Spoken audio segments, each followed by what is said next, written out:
श्री परमात्मने नमः। ओम नमो भगवते वासुदेवाय। ओम श्री कृष्णाय नमो नमः। जेठ मास महात्म्य अध्याय 8 की पावन कथा में हम आज सुन रहे हैं गौरी व्रत का वर्णन। स्कंद जी ऋषियों से कहने लगे, पहले हिमवान नाम के पर्वतों के एक राजा थे। वह स्थावर जंगम दोनों रूप धारण करते थे। बड़े ही सुंदर अंग वाली उसकी स्त्री का नाम मेनका था। हिमवान सब सिद्धियों से युक्त होने पर भी संतानहीन होने के कारण अत्यंत दुखी था और संतान के लिए बहुत से व्रत और दानों को भी उसने किया, परंतु उसे संतान फिर भी न हुई। एक दिन उस राजा ने मेनका को बुलाकर कहा कि धिक्कार है, धिक्कार है, और ऐसा कहकर बारंबार वह प्रलाप करने लगा। वह कहने लगा कि जो स्त्री रक्त और लावण्य से युक्त होने पर भी संतान से हीन हो, वह स्त्री समस्त लोकों में निंदित और निर्भाग्य है। हे सुचि अस्मिते, तुमको देखकर सदा मुझे अधिक समय तक संताप होता है, इसलिए अब से मैं तुम्हारा कभी मुख नहीं देखूंगा। विद्वान पशुओं के समान तुम अपने प्राणों को कैसे धारण करती हो?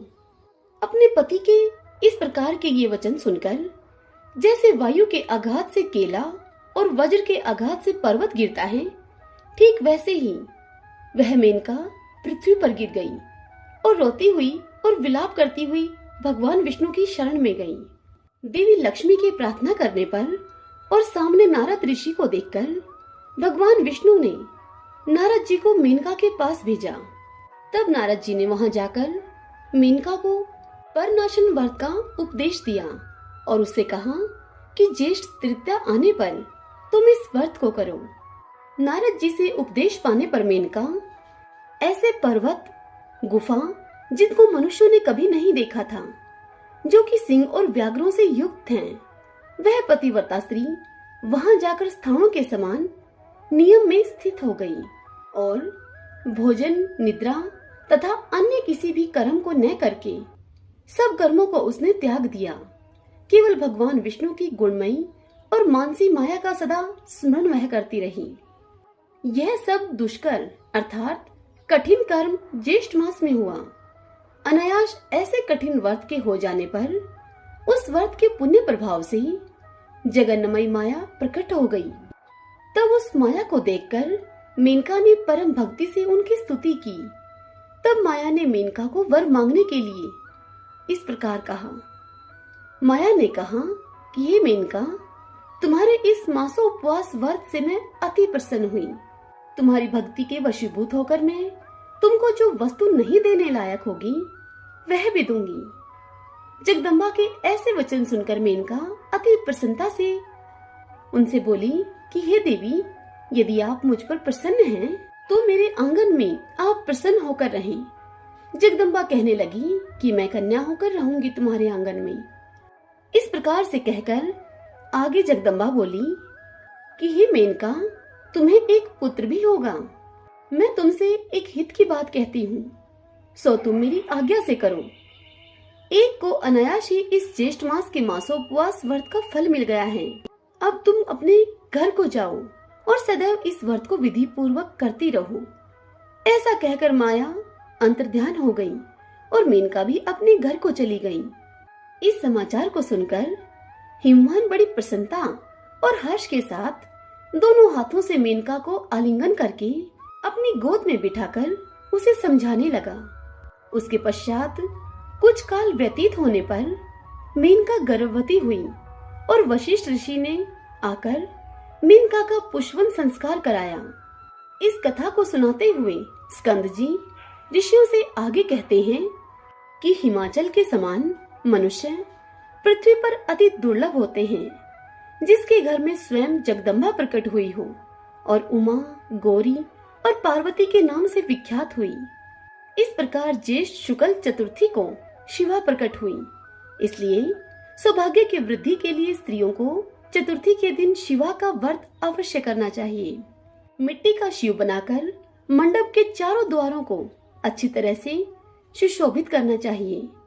गिरजासन के चारों तरफ धान्य को बिछाकर मध्य भाग में अपनी शक्ति के अनुसार चांदी का झूला बनावे उमा की सोने की प्रतिमा बनवाकर सुंदर झूले में स्थापित करे तथा श्रद्धा अनुसार भक्ति से विधिवत उनका पूजन करे तथा स्वागिन ब्राह्मणियों का पूजन करे और कन्याओं को भोजन करावे तथा अनेक सौभाग्य द्रव्य माला और चंदन से पूजन करे।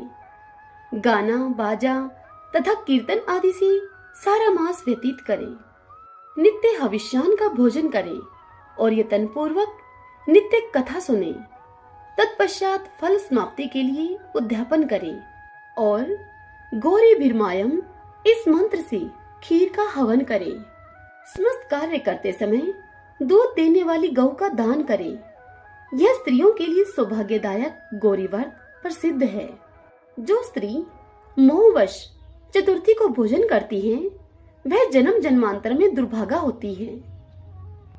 उस दिन से इस व्रत की जगती संसार में उमा जयंती के नाम से प्रसिद्ध हुई। मेनका ने पुत्र संतान के निमित्त फिर इस व्रत को किया और इस व्रत के प्रभाव से महान तेजस्वी पुत्र उत्पन्न हुआ। वह मैनाक नाम से दूसरा हिमाचल कहा जाता है। इति श्री ज्येष्ठ मास महात्म्य गौरी व्रत महात्म्य वर्णन अष्टम अध्याय संपूर्ण। हरि ओम तत्सत। इससे आगे की कथा कल हम अगले अध्याय में सुनेंगे। आइए अब हम श्री राम कथा का श्रवण करते हैं। आज के अध्याय में हम श्री राम के परम धाम गमन की कथा सुनेंगे। सरयू और घाघरा के संगम में 10 कोटि सहस्त्र तथा 10 कोटि शत तीर्थ हैं। उस संगम के जल में स्नान करके एकाग्रचित होकर देवताओं और पितरों का तर्पण करें तथा अपनी शक्ति के अनुसार दान दें। फिर वैष्णव मंत्र से हवन करके पवित्र होवें। अमावस्या पूर्णिमा दोनों द्वादशी की तिथि अयन और व्यतिपात योग आने पर संगम में किया हुआ स्नान विष्णुलोक को प्रदान करने वाला है। विष्णु भगत पुरुष भगवान विष्णु की पूजा करके उन्हीं की लीला कथा का श्रवण करते हुए विष्णु प्रीतिकारक गीत वाद नृत्य तथा पुण्यमयी कथा वार्ता के द्वारा रात्रि में जागरण करें। तत्पश्चात प्रातः काल विधि पूर्वक श्रद्धा से स्नान करके भगवान विष्णु का पूजन करें और ब्राह्मणों को यथाशक्ति स्वर्ण आदि का दान करें। जो संगम पर श्रद्धा पूर्वक स्वर्ण अन्न और वस्त्र देता है वह उत्तम गति को प्राप्त होता है। संगम में स्नान करने वाला मनुष्य 7 पीढ़ी पूर्व की तथा 7 पीढ़ी भावी संतति इन सबको तार देता है। संगम के समीप ही एक दूसरा गोप्रतार नामक तीर्थ है। वह भी बड़े बड़े पातकों का नाश करने वाला है। उसमें स्नान और दान करने से मनुष्य कभी शोक के वशीभूत नहीं होता है। जैसे काशी में मणिकर्णिका, उज्जैनी में महाकाल मंदिर तथा नैमिषारण्य में चक्रवापी तीर्थ सबसे श्रेष्ठ है, उसी प्रकार अयोध्या में गोप्रतार तीर्थ का महत्व सबसे अधिक है, जहाँ भगवान श्री रामचंद्र जी की आज्ञा से समस्त साकेत निवासियों को उनके दिव्य धाम की प्राप्ति हुई थी। पूर्व काल में भगवान श्री रामचंद्र जी ने आलस्यहीन होकर देवताओं का कार्य पूरा करके अपने भाइयों के साथ परम धाम में जाने का विचार किया। गुप्तचरों के मुंह से यह समाचार सुनकर इच्छा अनुसार रूप धारण करने वाले वानर, भालू, गोपुच्छ एवं राक्षस झुंड के झुंड वहां पर आए। वानरगण देवताओं, गंधर्वों तथा ऋषियों के पुत्र थे। वे सब के सब श्री रामचंद्र जी के अंतर्ध्यान होने का समाचार पाकर वहां पर आ पहुंचे। श्री रामचंद्र जी के समीप आकर सब वानर युद्धपतियों ने कहा, हे राजन, हम सब लोग आपके साथ चलने के लिए आए हैं। हे पुरुषोत्तम, यदि आप हमें छोड़कर चले जाएंगे तो हम सब लोग महान दंड से मारे गए प्राणियों की सी अवस्था में पहुंच जाएंगे। उस वानर, भालू और राक्षसों की बात को सुनकर श्री रामचंद्र जी ने उसी क्षण विभीषण से इस प्रकार कहा। श्री राम बोले, हे विभीषण, जब तक भूतल पर प्रजा रहे तब तक तुम भी यहीं पर रहकर लंका के महान साम्राज्य का पालन करो, मेरा वचन अन्यथा न करो। विभीषण ने ऐसा कहकर भगवान श्री रामचंद्र जी हनुमान जी से बोले, हे हनुमान जी, हे वायुनंदन, तुम चिरंजीवी रहो। हे कपिश्रेष्ठ, जब तक लोग मेरी कथा कहें तब तक तुम प्राणों को धारण करो। मयंद और द्विद ये दोनों अमृत भोजी वानर हैं। ये दोनों तब तक इस पृथ्वी पर जीवित रहें जब तक कि संपूर्ण लोगों की सत्ता बनी रहे। ये सभी वानर यहाँ रहकर मेरे पुत्र पौत्रों की रक्षा करते रहें। ऐसा कहकर श्री रामचंद्र जी ने शेष वानरों से कहा कि तुम सब लोग मेरे साथ चलो। तदंतर रात बीतने पर जब प्रातःकाल हुआ तब विशाल वक्ष और कमल दल के समान नेत्रों वाले महाबाहु श्री राम अपने पुरोहित वशिष्ठ जी से बोले, भगवान, प्रज्वलित अग्निहोत्र की अग्नि आगे चले, वाजपेयी यज्ञ और अतिरात्र यज्ञ की अग्नि भी आगे आगे ले जाई जाए। तब महातेजस्वी वशिष्ठ जी ने अपने मन में सब बातों का निश्चय करके विधि पूर्वक महाप्रस्थान कालोचित कर्म किया। तदंतर ब्रह्मचार्य पूर्वक रेशमी वस्त्र धारण किए हुए भगवान श्री राम दोनों हाथों में कुश लेकर महाप्रस्थान को उदत हुए। वे नगर से बाहर निकलकर शुभ या अशुभ कोई वचन नहीं बोले। भगवान श्री राम के वाम पार्श्व में हाथ में कमल लिए हुए लक्ष्मी जी खड़ी हुई और दाहिने पार्श्व में विशाल नेत्रों वाली लज्जा देवी उपस्थित हुई। आगे मूर्तिमान व्यवसाय अर्थात उद्योग एवं दृढ़ निश्चय विद्यमान था। धनुष, प्रतंचा और बाण आदि नाना प्रकार के अस्त्र शस्त्र पुरुष शरीर धारण करके भगवान के पीछे पीछे चले। ब्राह्मण रूपधारी वेद वाम भाग में और गायत्री दक्षिण भाग में स्थित हुई। ओमकार व षटकार सभी श्री रामचंद्र जी के साथ चले। ऋषि, महात्मा और पर्वत सभी स्वर्ग द्वार पर उपस्थित भगवान श्री राम के पीछे पीछे चले। अंतपुर की स्त्रियां, वृद्ध, बालक, दासी और द्वार रक्षक सबको साथ लेकर श्री रामचंद्र जी के साथ प्रस्थित हुई। रन्निवास की स्त्रियों को साथ लेकर शत्रुघ्न सहित भरत भी चले। रघुकुल से अनुराग रखने वाले महात्मा ब्राह्मण भी स्त्री, पुत्र और अग्निहोत्र सहित जाते हुए श्री रामचंद्र जी के पीछे पीछे चले। मंत्री भी सेवक, पुत्र, बंधु बांधव तथा अनुगामियों के सहित श्री रामचंद्र जी के पीछे गए। भगवान के गुणों से सतत प्रसन्न रहने वाली अयोध्या की सारी प्रजा हृष्ट पुष्ट मनुष्यों से घिरी हुई श्री रामचंद्र जी का अनुगमन करने के लिए घर से चल दी। उस समय वहाँ कोई दीन, भयभीत अथवा दुखी नहीं था। सभी हर्ष और आनंद में मगन थे।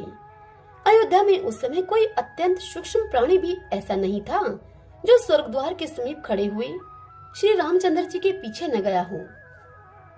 वहां से आधा योजन दक्षिण में जाकर भगवान पश्चिम की ओर मुख करके चलने लगे। आगे जाकर श्री रघुनाथ जी ने पुण्य सलीला सरयू का दर्शन किया। उस समय सब देवताओं तथा महात्मा ऋषियों से घिरे हुए लोक पितामह ब्रह्मा जी श्री रामचंद्र जी के समीप आए। उनके साथ 100 कोटि दिव्य विमान भी थे। वे उस समय आकाश को सब ओर से तेजोमय एवं प्रकाशित कर रहे थे।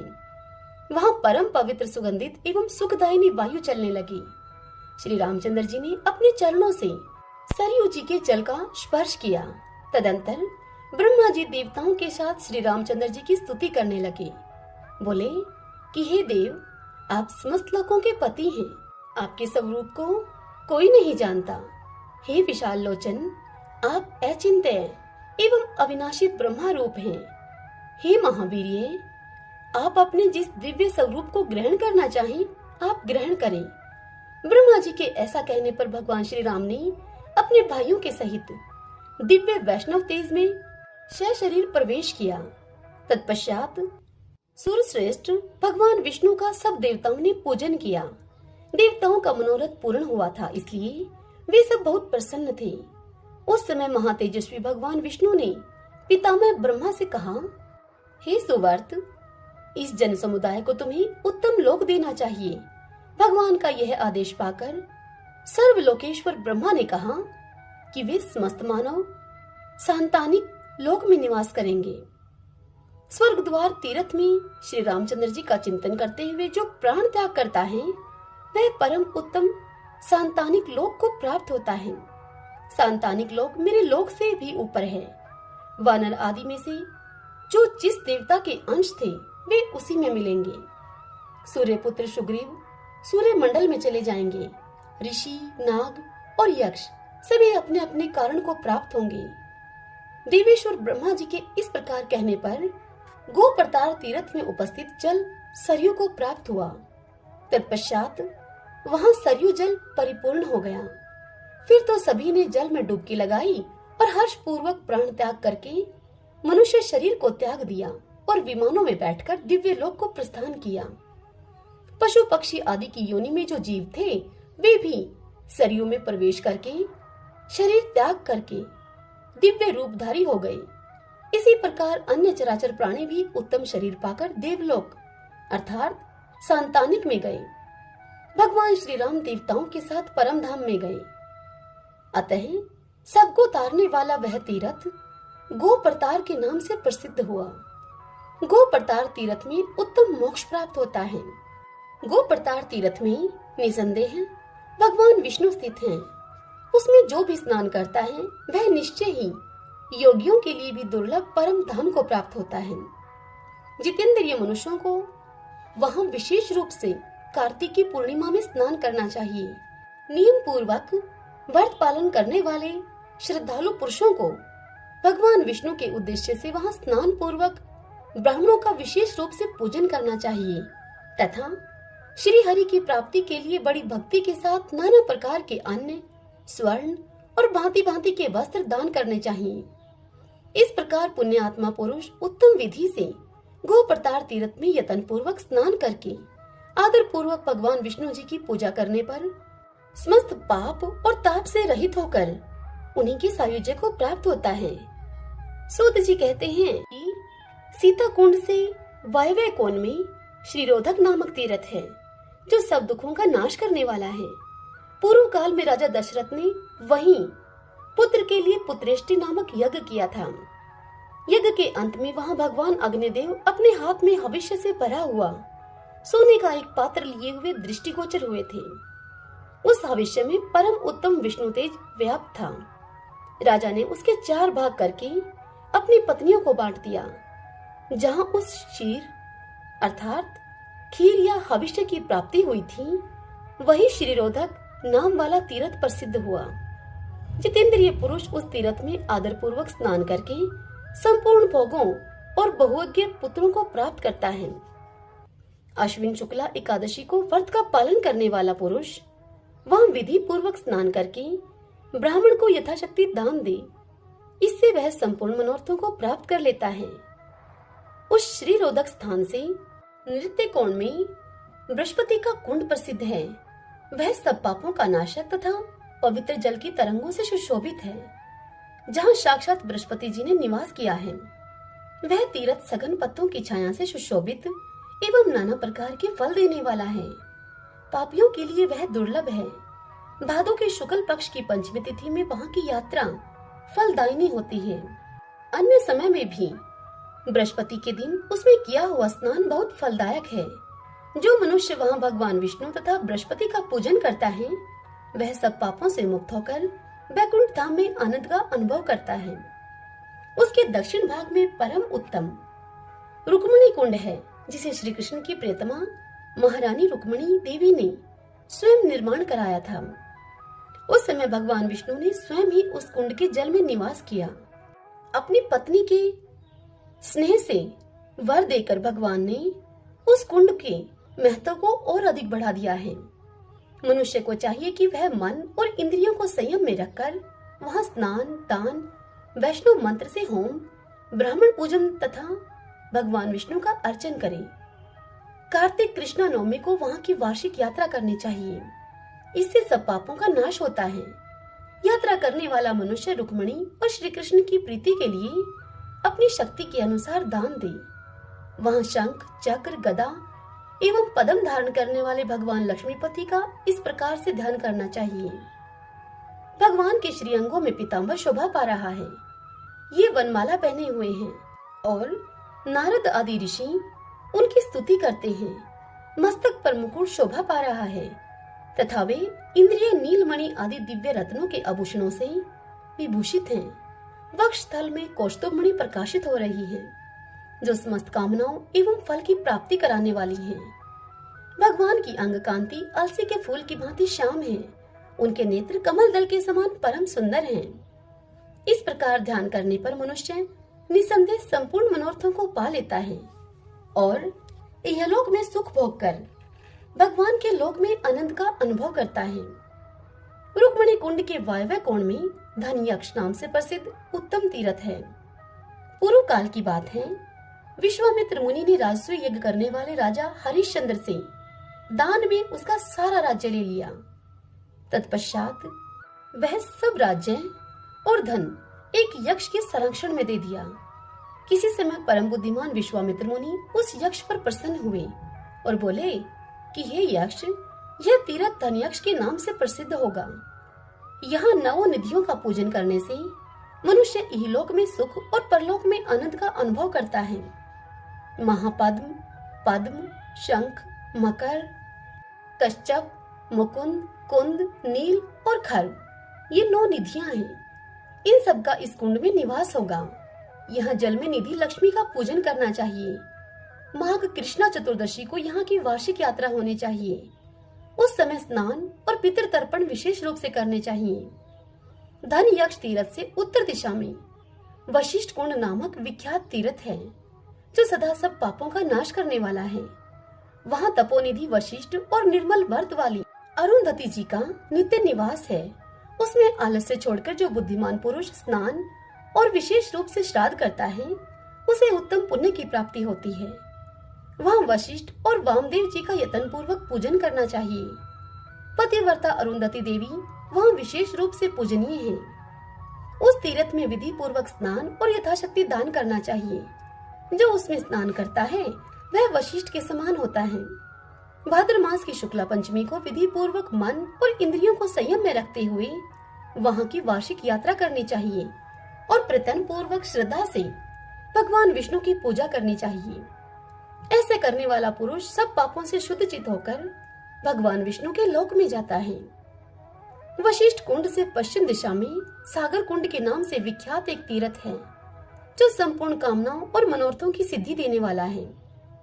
उसमें स्नान और दान करने से मनुष्य संपूर्ण कामनाओं को प्राप्त कर लेता है। सागर से नित्य कोण में उत्तम योगिनी कुंड है, जहाँ जल में 64 योगिनियां निवास करती हैं। वे पुरुषों का संपूर्ण मनोरथ सिद्ध करती हैं और स्त्रियों को विशेष रूप से उत्तम सिद्धि प्रदान करने वाली हैं। वे सब की सब समस्त मनोवांछित फलों को देने वाली हैं। योगिनी कुंड से पूर्व परम उत्तम उर्वशी कुंड है, जिसमें स्नान करने वाला पुरुष स्वर्ग में उर्वशी को प्राप्त करता है। यहाँ स्नान करके मनुष्यों को भगवान विष्णु का पूजन करना चाहिए। ऐसा करने वाला विद्वान मनुष्य सदा विष्णुलोक में निवास करता है।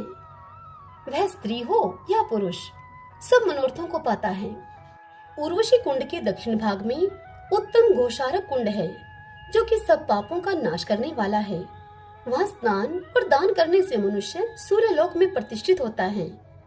घाव से युक्त, कोढ़ी, निर्धन अथवा दुख से घिरा हुआ जो भी कोई मनुष्य वहाँ विधि पूर्वक स्नान करता है, वह संपूर्ण कामनाओं को प्राप्त कर लेता है। विशेषतः रविवार को वहाँ आदर पूर्वक स्नान करना चाहिए। रविवार के साथ यदि सप्तमी तिथि का भी योग हो जाए तो वहाँ का स्नान बहुत फलदायक होता है। घोष नामक एक राजा ने किसी समय उस तीर्थ में स्नान और संध्या करते हुए मुनियों को देखा। तब उसने भी विधि पूर्वक आचमन करके वहाँ स्नान किया। स्नान करते ही राजा का शरीर दिव्य हो गया। उसका मन आनंद से परिपूर्ण हो गया। तब मुनियों से उस तीर्थ की महिमा जानकर राजा ने सूर्यदेव की प्रसन्नता के लिए उनकी स्तुति की। राजा बोले, हे देव देवेश्वर, हे भगवान सूर्य, आपका स्वरूप सच्चिदानंदमय है। आपको नमस्कार है। आप संपूर्ण जगत को उत्पन्न करने वाले तथा जगत को आनंद देने वाले सूर्यदेव को नमस्कार है। आप प्रभा के निकेतन तथा दिव्य रूपधारी हैं। तीनों वेद आपके ही स्वरूप हैं। आपको नमस्कार है। योग के ज्ञाता एवं सत्य स्वरूप आप भगवान विवस्वान को नमस्कार है। आप सबसे परे हैं, परमेश्वर हैं और त्रिलोकी का अंधकार नष्ट करने वाले हैं। हे प्रभु, आपको नमस्कार है। आपका स्वरूप अचिंत्य है। आप प्रभा फैलाने वाले तेज से संपन्न हैं। आपको सदा नमस्कार है। आप योग प्रिय, योग स्वरूप और योगज्ञ हैं। आपको नमस्कार है, आपको सदैव नमस्कार है। आप ओंकार रूप, वषटकार स्वरूप और ज्ञान रूप हैं। आपको नमस्कार है। यज्ञ, यजमान, हविष्य तथा ऋत्विज सब कुछ आप हैं। आपको नमस्कार है। आप संपूर्ण रोगों के नाशक, आत्म स्वरूप तथा कमलों को आनंद प्रदान करने वाले हैं। आपको नमस्कार है। आप अत्यंत कोमल और अतिशय तीक्ष्ण हैं। संपूर्ण देवताओं का पालन करने वाले आपको नमस्कार है। आप यज्ञ भोक्ता, भक्त रक्षक तथा प्रिय स्वरूप हैं। हे प्रभु, आपको नमस्कार है। आप निरंतर प्रकाश देने वाले और समस्त लोगों के हितकारी हैं। आपको नमस्कार है। मैं आपके चरणों में प्रणाम करने वाला शरणागत भगत हूँ आपका। हे प्रभु, आज मुझ पर आप प्रसन्न होइए। इस प्रकार स्तुति करते हुए अपने भक्त राजा घोष पर भगवान सूर्य प्रसन्न हो गए और भक्त का प्रिय करने की इच्छा से वहां सहसा प्रकट होकर उनसे बोले, हे राजेंद्र, तुमने जो यह सत्वन किया है, इसे जो मनुष्य पढ़ेंगे उन पर प्रसन्न होकर मैं उनके सब मनोरथों को पूर्ण करूंगा। यह स्थान आज से इस पृथ्वी पर तुम्हारे ही नाम से विख्यात होगा। जो मनुष्य यहाँ स्नान करेगा वह अपनी संपूर्ण कामनाओं को प्राप्त कर लेगा।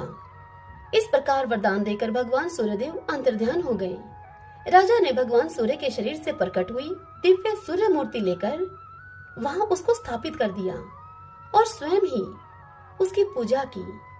अतः राजा घोष के नाम पर उस तीर्थ का नाम घोषारक कुंड हुआ।